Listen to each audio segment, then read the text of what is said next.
Hello friends, पिछली video में हमने जाना मराठा राज्य के बारे में। हम बात कर रहे हैं आधुनिक भारत के इतिहास के अंतर्गत। पिछली क्लास में हमने जाना कि जो बालाजी बाजीराव हैं उनकी मृत्यु हो जाती है सदमे से। सदमा किस चीज़ का था कि पानीपत के तीसरे युद्ध में मराठा साम्राज्य अहमद शाह अब्दाली से हार चुका था। पानीपत का तीसरे युद्ध के कारण और परिणाम हमने पिछली वीडियो में डिटेल से समझे हैं। आप वो क्लास जाके प्ले लिस्ट में देख सकते हैं। तो बालाजी बाजीराव के जो भाई थे रघुनाथ राव, मैंने आपको पिछली वीडियो में बताया बालाजी बाजीराव के भाई हैं रघुनाथ राव। रघुनाथ राव जो है वो भी पेशवा बनना चाहते हैं, लेकिन बालाजी बाजीराव के तीन पुत्र हैं, विश्वास राव, माधव राव और नारायण राव। विश्वास राव की मृत्यु तो ऑलरेडी पानीपत के तीसरे युद्ध में हो चुकी है, तो यहाँ पर पेशवा बन जाते हैं माधव राव। ठीक है, माधव राव पेशवा बनते हैं 1761 से लेकर 1772 तक, और ये मराठा साम्राज्य को फिर से सुदृढ़ करने की कोशिश करते हैं, क्योंकि मराठा साम्राज्य को पानीपत के तीसरे युद्ध में ऑलरेडी बहुत अधिक क्षति हो चुकी है। और क्योंकि रघुनाथ राव जो है षड्यंत्र कर रहे हैं पेशवा बनने के लिए, तो रघुनाथ राव को शनिवार बाड़ा में नजरबंद कर दिया जाता है। शनिवार बाड़ा वो जगह है जहां पर पेशवा की राजधानी है, पुणे के अंदर से शनिवार बाड़ा कहा जाता है। तो रघुनाथ राव को जो कि बालाजी बाजीराव के भाई थे, उनको भाई हैं अभी भी, उनको रघुनाथ राव को शनिवार बाड़ा में नजरबंद कर दिया जाता है, और बालाजी बाजीराव के पुत्र माधव राव जो है वो पेशवा बन जाते हैं और अपने साम्राज्य को फिर से सुदृढ़ करने की कोशिश करते हैं, और सुदृढ़ करते भी हैं। 1772 में शाह आलम द्वितीय ने, देखिए 1772 की बात हम कर रहे हैं, 1772 से पहले कौन सा युद्ध हुआ? 1761 में पानीपत का तीसरा युद्ध, जिसमें शाह आलम द्वितीय किसके खिलाफ लड़ा था? मराठाओं के खिलाफ लड़ा था, अहमद शाह अब्दाली के साथ था। उसके बाद 1764 में शाह आलम द्वितीय और मीर कासिम के साथ मिलकर शुजाउद्दौला जो अवध का नवाब है, वो अंग्रेजों के खिलाफ लड़ता है, और होती है इलाहाबाद की संधि। और उस इलाहाबाद की संधि के बाद जब शाह आलम द्वितीय हार जाता है उस युद्ध में, इलाहाबाद की संधि के बाद शाह आलम द्वितीय को पेंशन पर रखा जाता है इलाहाबाद के अंदर। ठीक है, शाह आलम द्वितीय को पेंशन पर रखा जाता है इलाहाबाद के अंदर। 3 लाख रुपए की वार्षिक पेंशन दी जाती है शाह आलम द्वितीय को। ठीक है, लेकिन 1772 ईस्वी में आते आते माधवराव शाह आलम द्वितीय को फिर से संरक्षण देता है और दिल्ली की गद्दी पर स्थापित कर देता है। अब देखिए, ये समझने का विषय है कि शाह आलम द्वितीय जो कि अहमद शाह अब्दाली के साथ मिलकर मराठाओं के खिलाफ ही लड़ा, और माधव राव के भाई की पिता की मृत्यु का कारण बना शाह आलम द्वितीय, डायरेक्टली या इनडायरेक्टली उसी शाह आलम द्वितीय को क्यों फिर से स्थापित किया गया दिल्ली की गद्दी पर? तो शाह आलम द्वितीय ने जब अंग्रेजों को छोड़कर मराठाओं का संरक्षण स्वीकार कर लिया, तो वापस शाह आलम द्वितीय को दिल्ली की गद्दी पर स्थापित करा गया माधवराव के द्वारा। क्यों? क्योंकि अहमद शाह अब्दाली का साथ तो इसी ने दिया था। तो स्थापित करने का कारण ये हो सकता है क्योंकि माधवराव को, मराठाओं को पता था कि अंग्रेज जो हैं वो मराठा शक्ति के लिए भी किसी न किसी रूप से एक खतरा बन सकते हैं, और उस खतरे को कम करने के लिए, उस खतरे को घटाने के लिए उन्होंने दिल्ली को अपने अंडर में रखना चाहा। इसलिए उन्होंने शाह आलम द्वितीय को दिल्ली पर स्थापित किया। और जहां पर भी, दूसरी बात ये थी, इनको पैसे की आवश्यकता थी, माधवराव द्वितीय को या मराठाओं को पैसे की आवश्यकता थी, क्योंकि पानीपत के तीसरे युद्ध में इनको बहुत अधिक आर्थिक क्षति हुई है। तो ये ज्यादा से ज्यादा राज्यों को जीतकर वहां पे किसी शासक को स्थापित कर चौथ कर लेना चाहते हैं, रेवेन्यू का 1/4 लेना चाहते हैं, ताकि इनकी आर्थिक शक्ति भी बढ़ सके। तो यही कारण हो सकता है कि शाह आलम द्वितीय को फिर से संरक्षण दिया मराठाओं ने और अंग्रेज दिल्ली की गद्दी पर स्थापित किया। आप भी कमेंट करके बताइए कि आपके हिसाब से माधवराव ने जो ये कदम उठाया, इसके क्या कारण हो सकते हैं। क्योंकि इतिहास रटने का विषय नहीं, समझने का विषय है। इतिहास अपनी सोच को बढ़ाने का विषय है। इतिहास एक ऐसा विषय है जिसमें आप अपनी सोच को विकसित करते हैं, ताकि आप अलग अलग विषयों को अलग अलग नजरिए से देख सकें।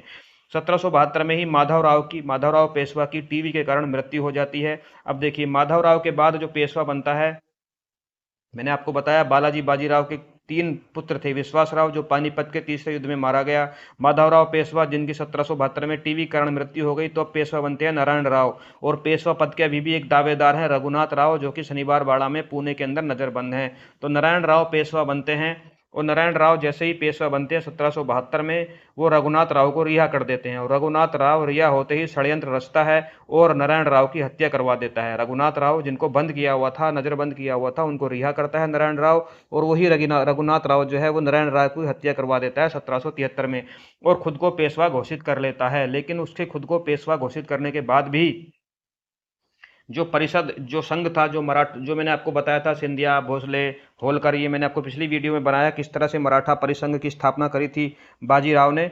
तो वो मराठा परिसंघ इनको जो है पेशवा मानता नहीं। किनको किनको पेशवा नहीं मानता? रघुनाथ राव को। वो किसको पेशवा बना देता है? तो मराठा परिसंघ जो है वो सवाई माधवराव या माधवराव द्वितीय को पेशवा बना देता है। सवाई माधवराव या माधवराव द्वितीय एक ही पेशवा का नाम है। और सवाई माधवराव या माधवराव द्वितीय कौन है? तो माधवराव का पुत्र है। ये जो माधवराव थे यहाँ पर, ये माधवराव का पुत्र है, सवाई माधवराव या माधवराव द्वितीय। उस समय पर इनकी उम्र बहुत कम होती है, 4 महीने की आयु होती है। और जब 4 महीने की आयु होती है तो ये इनको पेशवा बना दिया जाता है, माधवराव द्वितीय को। और जो शासन है उस शासन व्यवस्था को संभालते हैं नाना फर्नांडीज महादजी सिंधिया के साथ मिलकर। जो प्रशासन व्यवस्था है, क्योंकि 4 महीने की आयु में पेशवा बनाया गया है तो ये तो शासन चला नहीं पाएंगे माधवराव द्वितीय, तो शासन व्यवस्था चलाते हैं नाना फर्नांडीज और महादजी सिंधिया। एक परिषद बनाते हैं, बार भाई परिषद, एक काउंसिलिंग का निर्माण करते हैं, काउंसिल का, जिसको कहा जाता है बार भाई परिषद। और इस बार भाई परिषद बनाने में जिन्होंने मुख्य भूमिका निभाई वो है नाना फडणवीस और महादजी सिंधिया। तो ये दोनों मिलकर बार भाई परिषद का निर्माण करते हैं। और ये बार भाई परिषद ही 12 मंत्रियों का एक परिषद होता है। कितने? 12 मंत्रियों का एक परिषद होता है। और ये 12 मंत्री मिलकर ही प्रशासन व्यवस्था संभालते हैं, पूरे राज्य को चलाते हैं। और पेशवा के पद पर बैठे हुए हैं माधवराव द्वितीय, जो 4 महीने की आयु है 1774 में, और 1795 तक माधवराव द्वितीय या सवाई माधवराव ही पेशवा के पद पर रहे। ठीक है। लेकिन रघुनाथ राव, जो खुद को पेशवा घोषित कर लिया था लेकिन उसको किसी ने पेशवा माना नहीं, तो रघुनाथ राव क्या करता है? षड्यंत्र रचता है। रघुनाथ राव जाके अंग्रेजों से मिल जाता है। ठीक है। रघुनाथ राव जाके अंग्रेजों से मिल जाता है, और अंग्रेजों से मिलता है, बंबई प्रेसिडेंसी के अंग्रेजों से जाके मिलता है और सूरत की संधि कर लेता है। और उस सूरत की संधि के परिणाम स्वरूप ही प्रथम आंग्ल मराठा युद्ध होता है। प्रथम आंग्ल मराठा युद्ध का कारण मैंने आपको बताया, रघुनाथ राव का अंग्रेजों से मिल जाना। लेकिन इसके और भी बहुत से कारण थे। तो इस युद्ध को प्रथम आंग्ल मराठा युद्ध, द्वितीय आंग्ल मराठा युद्ध और तृतीय आंग्ल मराठा युद्ध, अंग्रेजों और मराठाओं के बीच में 3 युद्ध हुए। उनके ऊपर हम अलग से अगली क्लास में डिटेल से बात करेंगे। यहाँ पर मैं आपको ये बताना चाहता हूँ कि रघुनाथ राव जो है वो अंग्रेजों से मिल जाता है, प्रथम आंग्ल मराठा युद्ध होता है इसी वजह से। और अंतिम पेशवा कौन बनते हैं? तो रघुनाथ राव तो पेशवा नहीं बन पाता है इस युद्ध के बावजूद रघुनाथ राव पेशवा नहीं बन पाता है। 1795 में सवाई माधवराव या माधवराव द्वितीय की मृत्यु हो जाती है। और फिर रघुनाथ राव का पुत्र बनता है पेशवा। किसका पुत्र?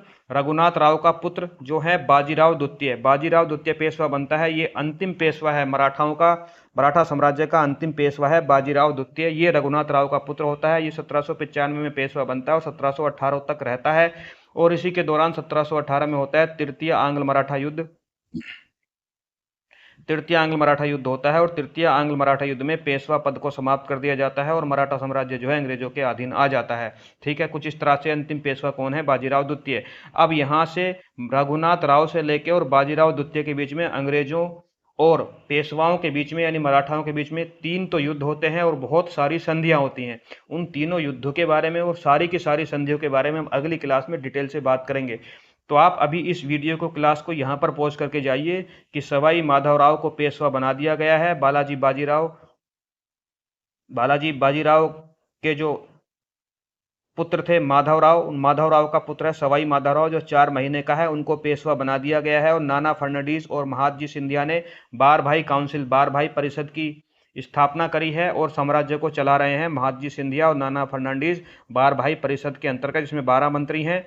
और लेकिन रघुनाथ राव भी पेशवा बनना चाहता है। अब इस वीडियो को, इस क्लास को आप यहीं पर पॉज रखिए कि सवाई माधवराव पेशवा है और रघुनाथ राव पेशवा बनना चाहता है और शासन को चला रहा है बार भाई परिषद। इससे आगे की बात हम मराठा राज्य के बारे में अगली क्लास में करेंगे, डिटेल से जानेंगे सभी युद्ध के बारे में, सभी संधियों के बारे में। मिलते हैं अगली वीडियो में, तब तक खुश रहें, मुस्कुराते रहें और अपना खूब सारा ख्याल रखें।